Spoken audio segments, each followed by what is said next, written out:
36 eu quero ler este texto com os irmãos. Ora, havia em Jope uma discípula por nome Tabita, nome este que traduzido quer dizer Dorcas. Era notável pelas suas obras e esmolas que fazia. Ora, aconteceu naqueles dias que ela adoeceu e veio a morrer. E depois de a lavarem, puseram-na no cenáculo.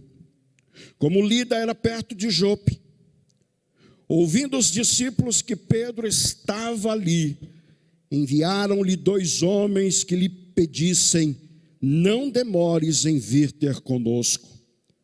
Pedro atendeu e foi com eles. Tendo chegado, conduziram-no para o cenáculo, e todas as viúvas os cercaram, chorando e mostrando-lhe túnicas e vestidos que Dorcas fizera enquanto estava com elas.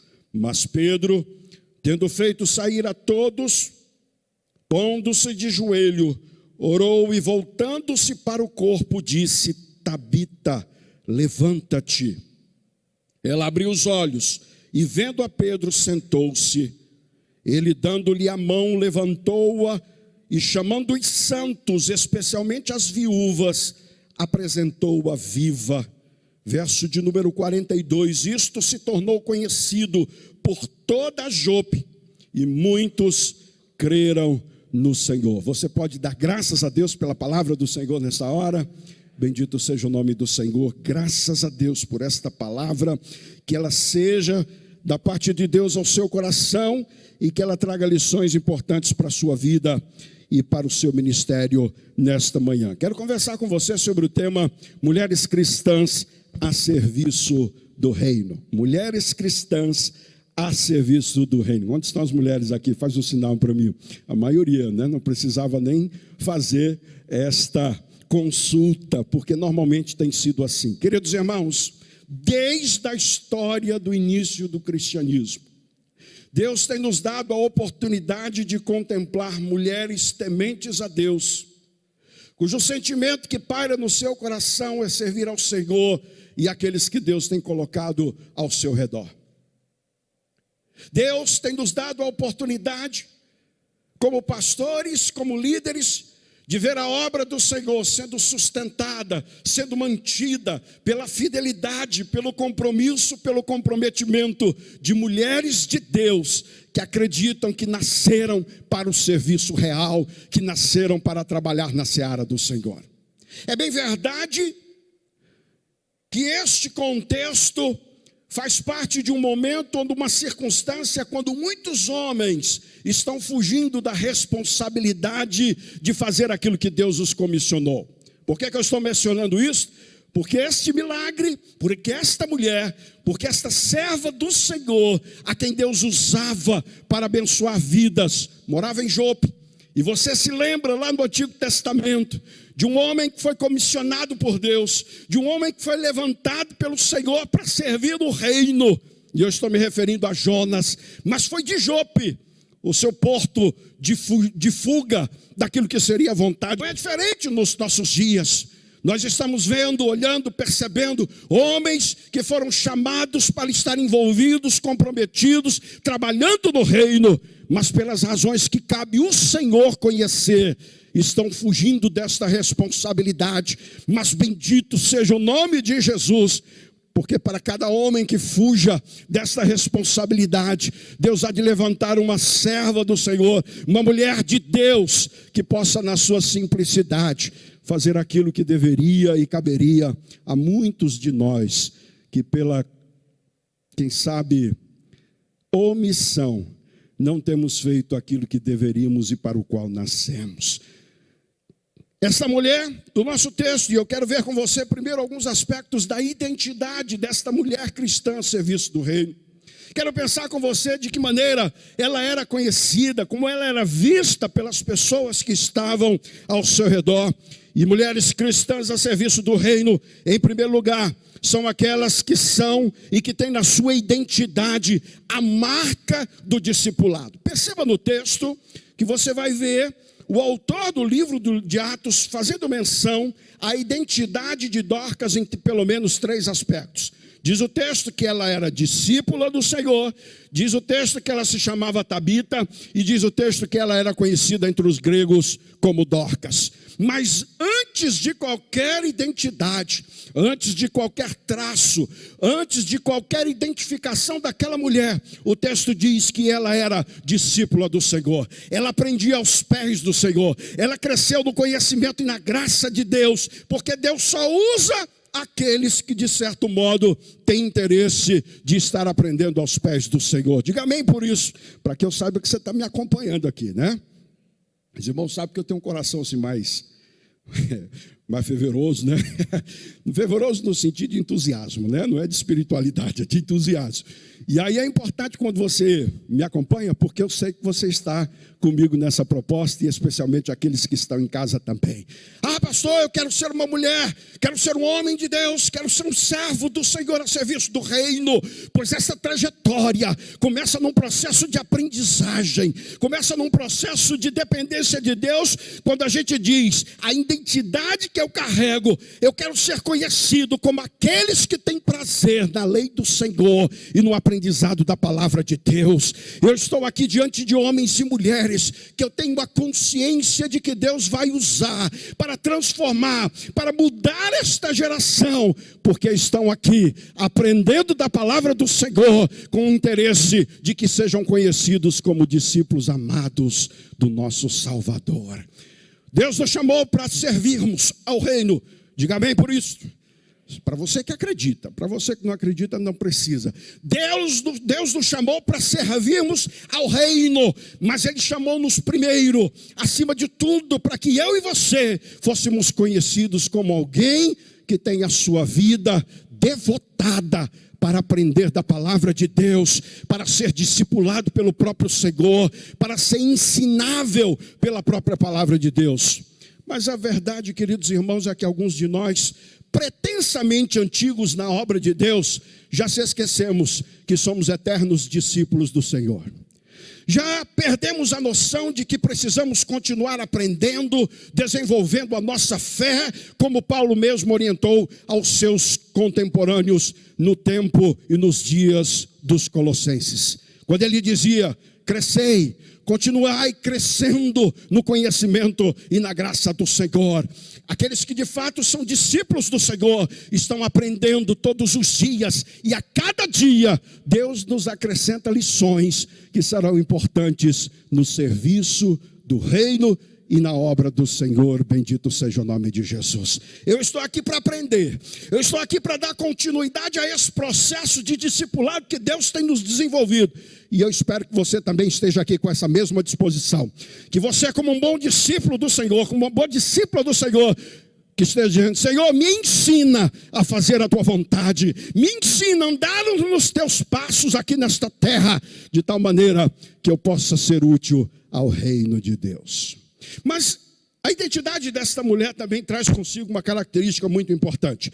O texto faz menção do nome de Tabita, que era o seu nome hebraico, e do seu nome Dorcas, que era o seu nome grego. Para que o autor fizesse menção disso, provavelmente os dois nomes faziam parte da identidade, do perfil e da maneira como aquela mulher que era conhecida. O que eu estou dizendo com isso? Porque mulheres cristãs a serviço do reino, elas são conhecidas e reconhecidas no meio do povo do Senhor, da comunidade cristã, mas também fora dos arraiais que se professa a fé em Cristo Jesus de Nazaré. Ela era conhecida entre os cristãos, ela era conhecida entre o povo de Deus, a Jerusalém, o Israel de Deus, mas ela era conhecida também no meio daquelas pessoas que não faziam parte do contexto da fé que ela estava, porque na verdade, alguém que serve ao Senhor, alguém que tem como marca do discipulado na sua vida, é relevante quando está na igreja, mas especialmente quando está fora dela. Quantas pessoas nos conhecem como discípulos de Jesus fora da igreja? Quantos são os relacionamentos com os quais nós podemos identificar a marca do discipulado do Senhor fora deste contexto que Deus tem nos trazido, deste contexto de adoração que Deus tem nos inserido. Dorcas, mulher cristã, serviço do reino, era acima de tudo uma mulher que ela tinha a estima do povo do Senhor. Ela era conhecida do povo de Deus, mas era conhecida também daqueles que não faziam parte da igreja do Senhor Jesus. Deus tem nos chamado, queridos irmãos, para servirmos ao reino de Deus, não só aqui, enquanto cultuando ao Senhor, mas especialmente na vida daqueles que precisam ouvir que Jesus Cristo é mesmo ontem, hoje e eternamente, e que Ele continua fazendo milagres, e que a nossa vida é um milagre de Deus, para a glória e louvor do nome de Jesus. Mas uma mulher cristã, queridos irmãos, em terceiro lugar, é acima de tudo, uma mulher que tem uma visão de cuidado do ser humano holística. Perceba, eu quero lhe ajudar a entender esse aspecto. Dorcas, claro que na sua simplicidade, na sua maneira de ser, na sua maneira como Deus havia capacitado, estava servindo as viúvas do seu tempo com roupas, com vestimentas. Dorcas olhava, irmã Lúcia, missionária, olhava para a necessidade da alma das pessoas. Ela conhecia as necessidades emocionais daqueles que estavam à sua volta, tanto que era capaz de tocar o coração daquelas viúvas, a ponto delas sentirem saudade e chorarem à sua ausência. Mas ela também sabia suprir a necessidade material destas pessoas. Jesus, em certo momento, nos ensinou esta perspectiva holística. Deus nos mostrou que Ele é o Deus encarnado, porque Ele sabe quais sejam as nossas necessidades físicas, Ele sabe quais sejam as nossas necessidades emocionais, Ele conhece e Ele supre quais sejam as nossas necessidades espirituais. Eu tenho certeza de estar falando a uma igreja, não só de mulheres, mas de homens também, cristãos a serviço do reino, que Deus há de dar uma visão de que o nosso papel é pregar o evangelho de Jesus, mas o nosso papel também é consolar o coração daqueles que estão abatidos. O nosso papel é dar pão para quem está com fome. Bendito seja o nome de Jesus.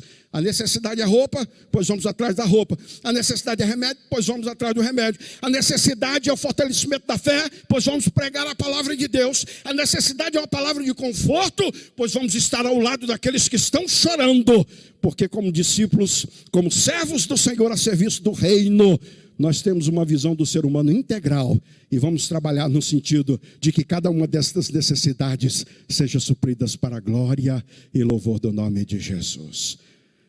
Que bom seria, e alguns acreditam, que só pregando o evangelho a igreja cumpriria o seu papel anunciando o evangelho.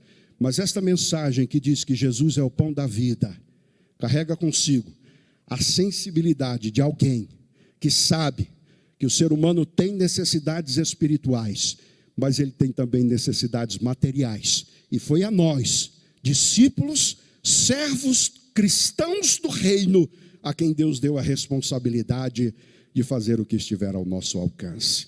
Mas, queridos irmãos, mulheres cristãs, homens cristãos, servos de Deus cristãos a serviço do reino, também têm a visão, são conhecidos pelos pequenos gestos que se tornam grandes obras.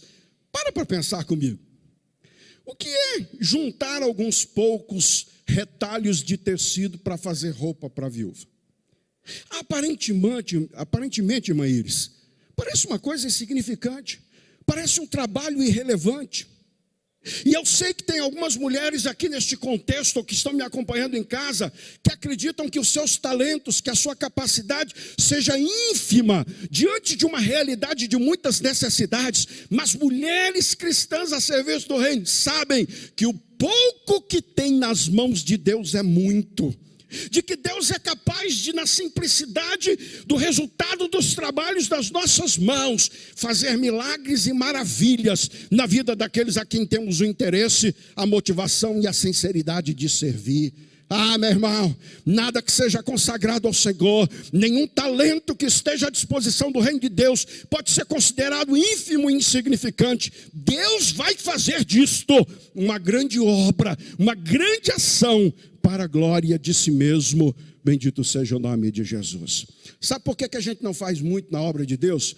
Porque a gente fica atrás de grandes realizações, de grandes feitos, de grandes estratégias, de grandes projetos, quando Deus tem nos ensinado, desde a multiplicação dos pães, que Ele só precisa de pouco para fazer muito e para alimentar multidões. Bendito seja o nome de Jesus. Talvez você esteja nessa manhã dizendo: Senhor, eu não tenho nada, eu não tenho talentos, eu não sei pregar, eu não tenho o dom da oratória, mas eu preciso que você saiba, se o que você tem está a serviço do reino, isto será suficiente para abençoar a vida de pessoas, numa proporção tão grande, que você não faça ideia do que Deus seja capaz de fazer na vida daqueles que têm a sua vida depositada nas mãos do Senhor. E o resultado do trabalho dos servos, das servas de Deus, das mulheres cristãs a serviço do reino? Em primeiro lugar, queridos, deixa saudade. Quando o texto caminha, Dorcas, como todo ser humano, vai enfrentar o que todos nós esperamos um dia: a morte física, a passagem deste corpo para a eternidade. Dorcas, Talita, mesmo tendo seus problemas de saúde, mesmo tendo as suas limitações, trabalha até o último dia de vida em prol do reino do Senhor. Mas, queridos irmãos, que coisa linda é descobrir que pessoas que não tiveram muito do ponto de vista para oferecer na obra de Deus, mas que o que fizeram com sinceridade, que o fizeram com dedicação, que o que fizeram com consagração a Deus, são lembradas mesmo depois da sua morte, são saudadas por aqueles que foram abençoados pelo seu ministério, pela sua obra. Diz o texto que quando Pedro chega naquele lugar, há mulheres chorando, e não eram carpideiras. Você sabe o que é carpideira, né? Lá do interior, elas são contratadas para animar a velório. Animar porque chorar, né? Para fazer com que a coisa seja sensível. Elas não estavam ali por profissão, elas estavam ali sentindo a ausência e a falta que aquela mulher faria. Irmãos, mulheres a serviço de Deus no reino do Senhor, homens e mulheres de Deus, a nossa obra vai permanecer depois que nós partimos desta terra, uma vez que estivermos fazendo aquilo que Deus tem nos comissionado. Esta mulher que não era conhecida pela sua aparência física, ainda que pudesse ser bonita, porque o texto a chamava de gazela, formosa. Esta mulher não era conhecida pela sua inteligência, pelos seus dons, mas pelo seu serviço.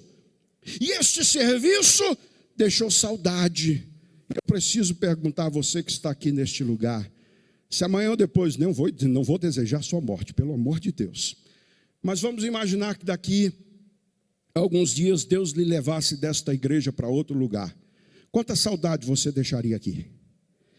Quanta falta você faria na vida de alguém que aqui está? Mulheres, homens a serviço do reino, aqueles cuja identidade trazem o traço do discipulado, do aprendizado diário e constante da palavra do Senhor, aquele cujos traços identifica que sabem do pouco nas mãos de Deus multiplicar para a glória do Senhor. Estas deixarão saudade quando tiverem que partir, seja por uma necessidade, seja porque Deus lhe chame para a glória.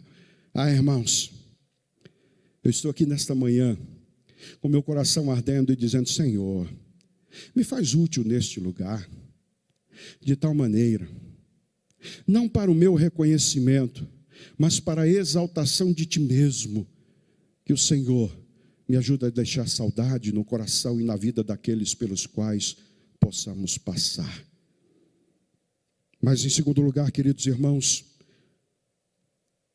as mulheres cristãs a serviço do reino também deixarão um legado. Veja, as mulheres estavam chorando, as mulheres estavam lamentando, e que triste vai ser para nós quando tivermos que partir, não haja quem possa sentir falta. Mas elas mostram também as roupas que foram feitas, produzidas por Dorcas. Dorcas não tinha só lembrança no coração, mas de certa maneira ela deixa um legado daquilo que ela fez enquanto em vida. Ela deixa um legado daquilo que Deus lhe permitiu realizar por sua bondade, por sua misericórdia na vida de outras pessoas. Ah, irmão, sentir saudade dos outros é uma bênção, mas melhor ainda é ter a recordação daquilo do qual fomos abençoados. E tem um legado que eu e você podemos deixar para as pessoas, e esse legado se chama testemunho do Evangelho. Esse legado se chama uma palavra que possa mudar a vida da pessoa, de tal maneira que ela possa lembrar: conheci o Evangelho, fui alcançada pela graça do Senhor, fui alcançado pela graça de Deus, por intermédio daquela pessoa. Louvado seja o nome de Jesus. O que você está deixando? Além da saudade,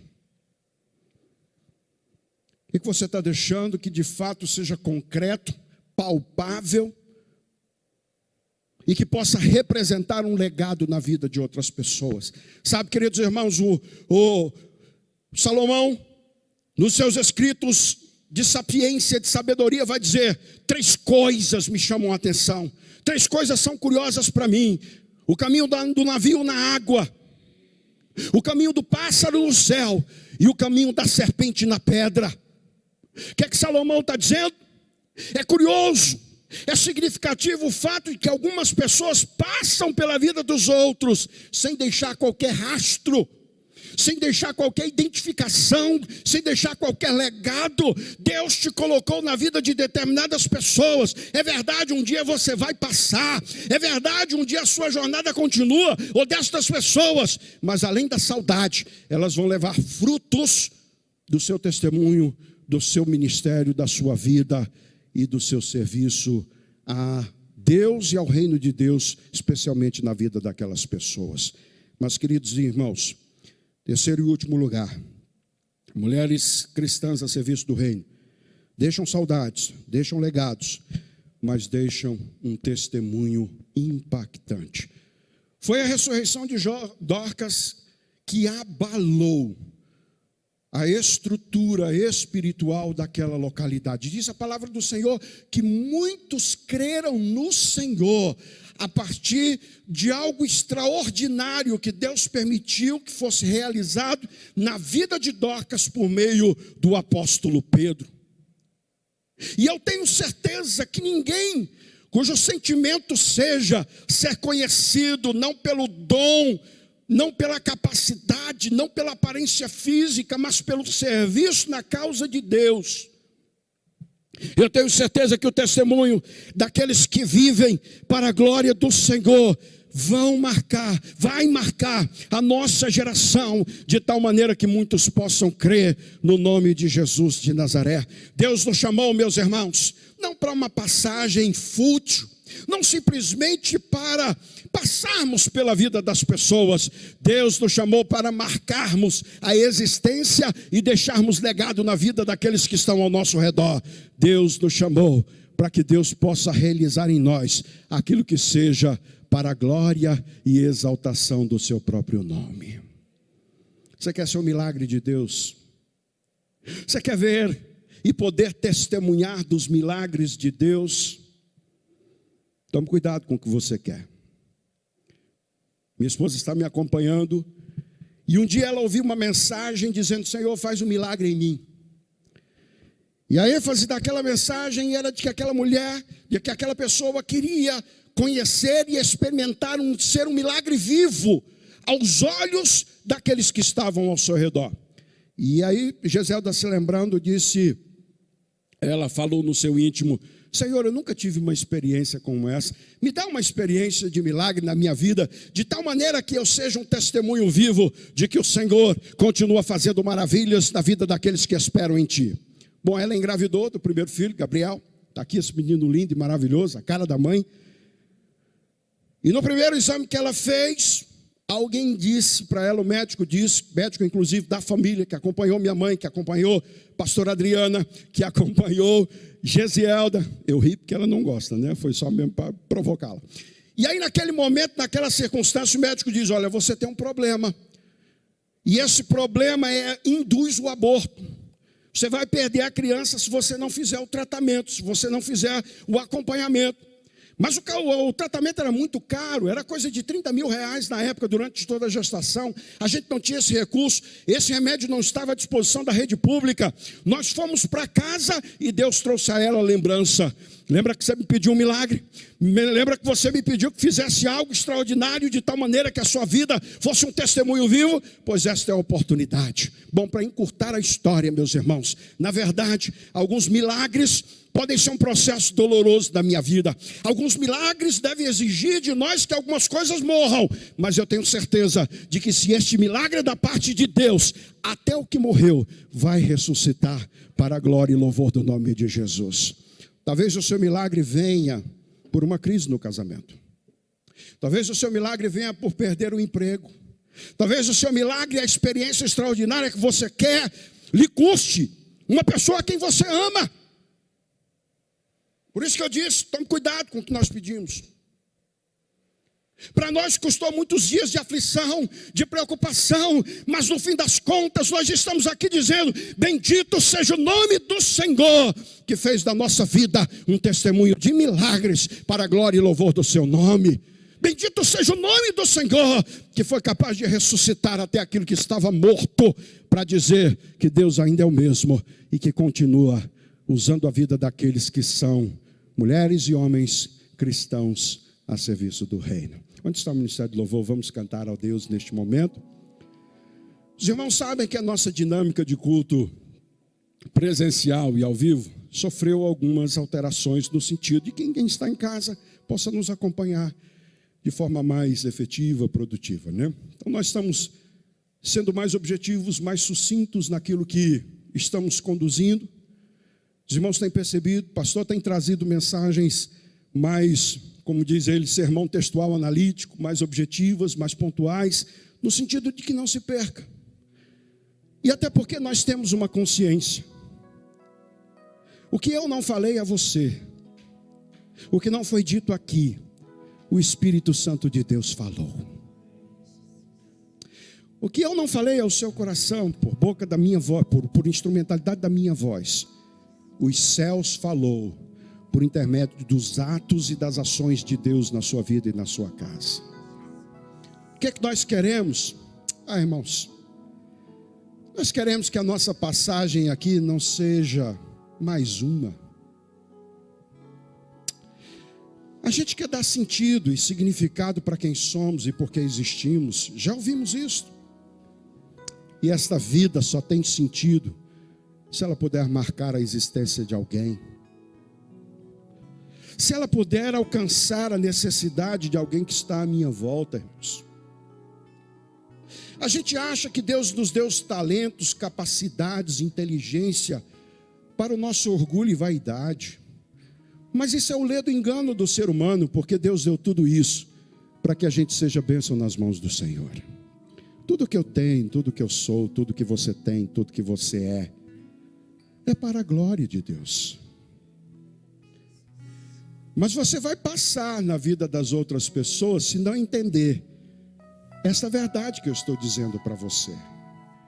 Não é sobre mim, sobre você, é sobre Jesus. Não é o que eu faço, mas para quem eu faço.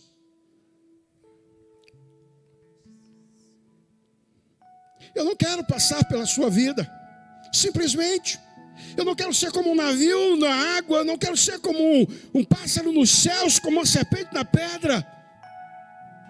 Eu quero ser bênção na sua vida. Eu quero te ajudar nas suas necessidades. Eu quero estar ao teu lado quando você chorar. Mas eu quero estar contigo também quando você tiver motivos para agradecer ao Senhor e dizer: bendito seja o nome do Senhor, porque o Senhor deu e o Senhor tirou. Mas eu só posso ser bênção na sua vida, e você só pode ser bênção na vida de alguém se você esquecer o seu status, se você esquecer que a sua identidade mais importante seja o fato de que você só é alguém quando você é discípulo do Senhor.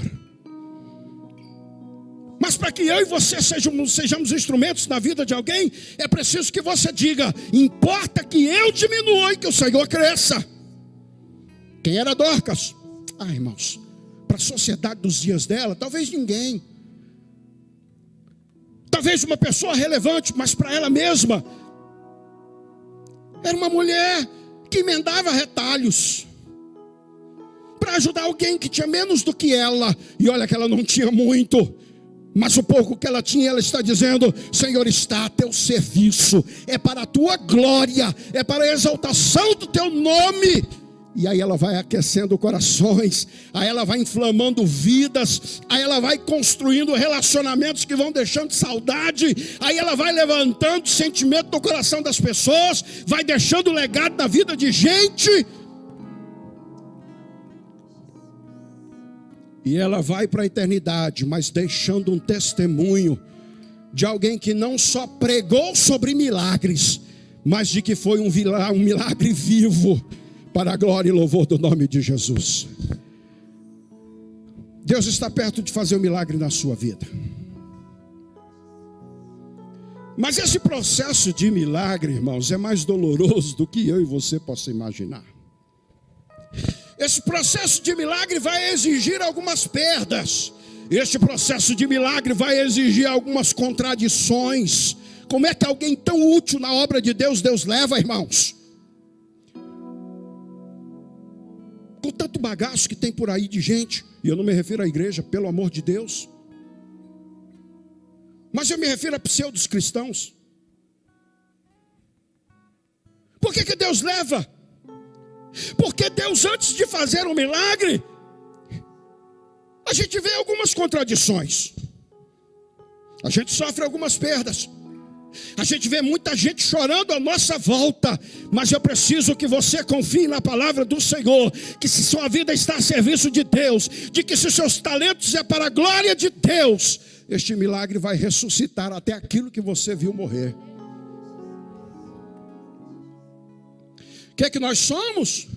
Somos homens e mulheres que estamos aqui, que não queremos mais fugir, que não queremos fazer mais desta oportunidade uma fuga do chamado que Deus tem para nós, mas homens e mulheres que digam: Senhor, eis-me aqui, usa-me a mim, envia-me a mim.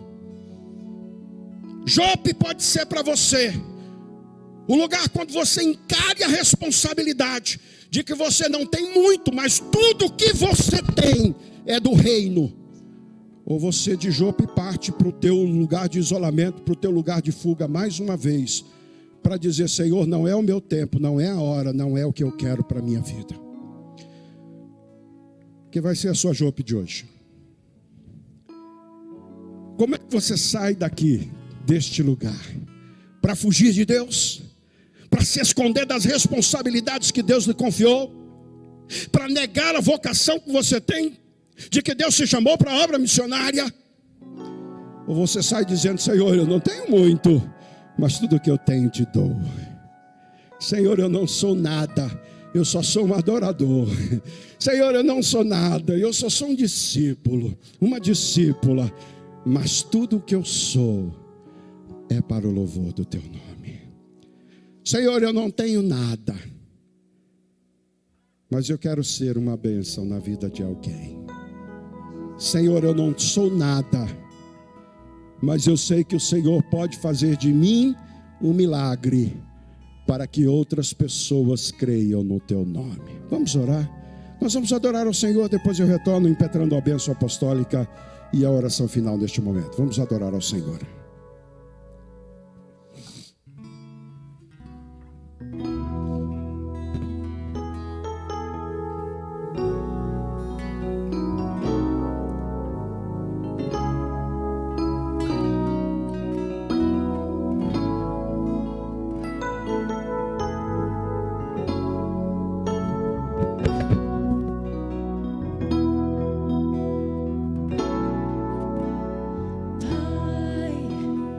Sei que os teus olhos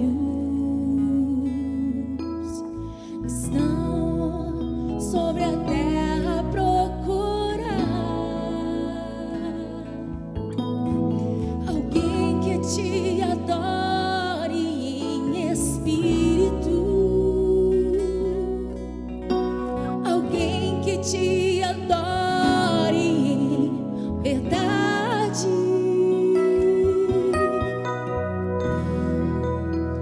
Achastes a Davi,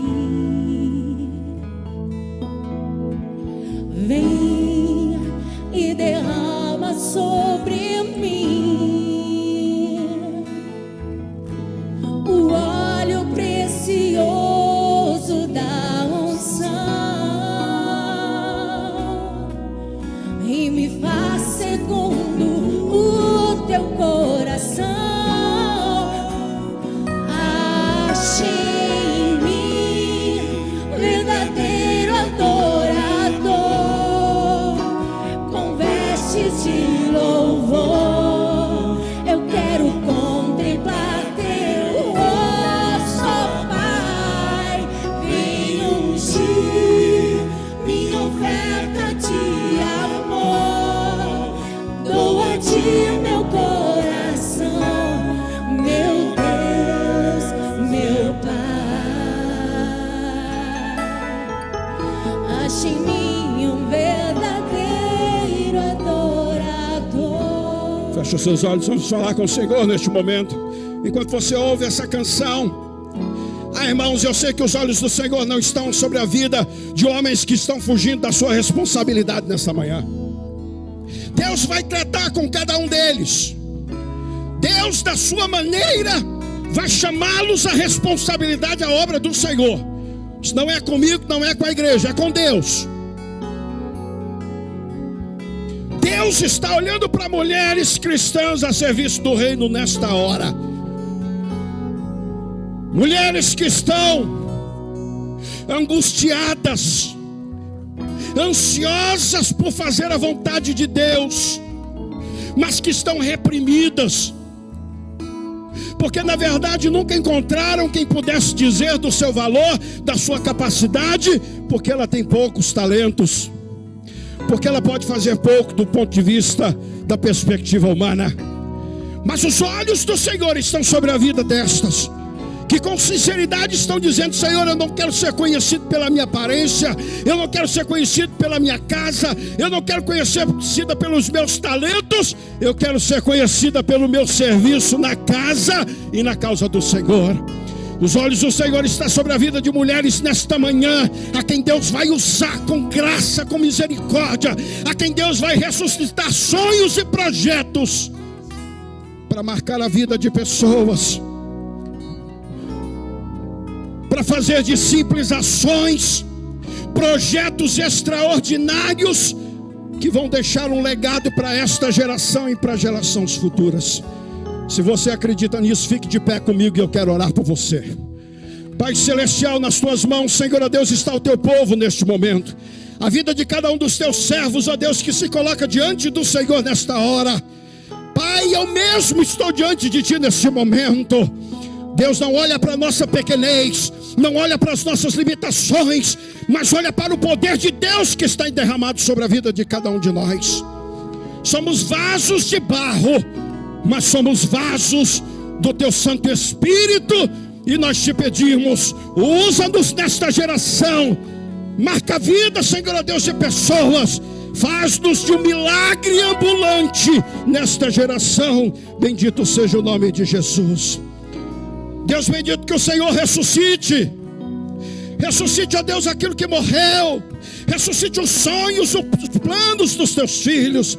Senhor, ressuscita a alegria, Senhor, no coração do teu povo, de tal maneira, Senhor, ó Deus, que possamos prosseguir no serviço e na causa do Senhor. E agora que a graça, a maravilhosa graça de Jesus, nosso Senhor e Salvador, a bondade, a fidelidade de Deus Pai Celestial, as consolações, a virtude, o poder do Santo Espírito de Deus, convosco estejam, convosco permaneçam, desde agora e para sempre.